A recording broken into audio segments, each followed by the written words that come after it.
Alrighty, so I'm back with yet another Pauper deck tech. We're back in the jank tank. In this video, we're looking at a janky, but pretty fun and pretty weird at least, Slime Against Humanity deck. So this card has cropped up in a few decks in Pauper. Obviously, it's 3 mana for sorcery. It says create a 0/0 green ooze creature token with trample.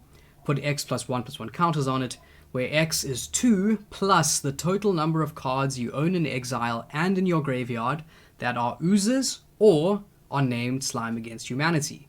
And a deck can have any number of cards named Slime Against Humanity.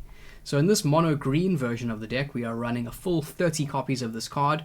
So we basically very consistently are casting Slime Against Humanity, and each time we cast it, we get a bigger ooze because it's getting extra counters for every copy of Slime Against Humanity in our graveyard.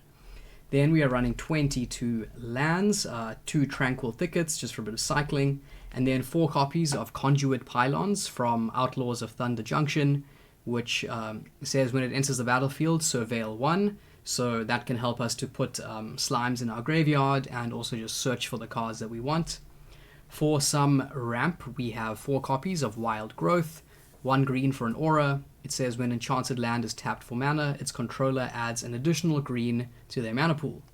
And then finally we have 4 copies of Rubblebelt Maverick, 1 green for a 1/1. When it enters the battlefield, surveil 2.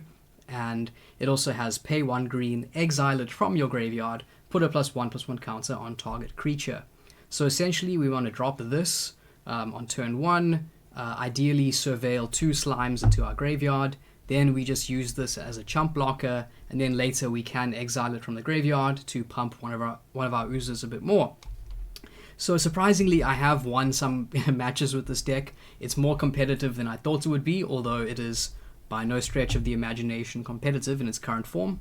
But it is pretty fun and a bit ridiculous. So yeah, as always, if you have ideas for the deck or any other spicy deck lists in Pauper or any other format, I've also been looking at Pre-Modern and Pioneer lately.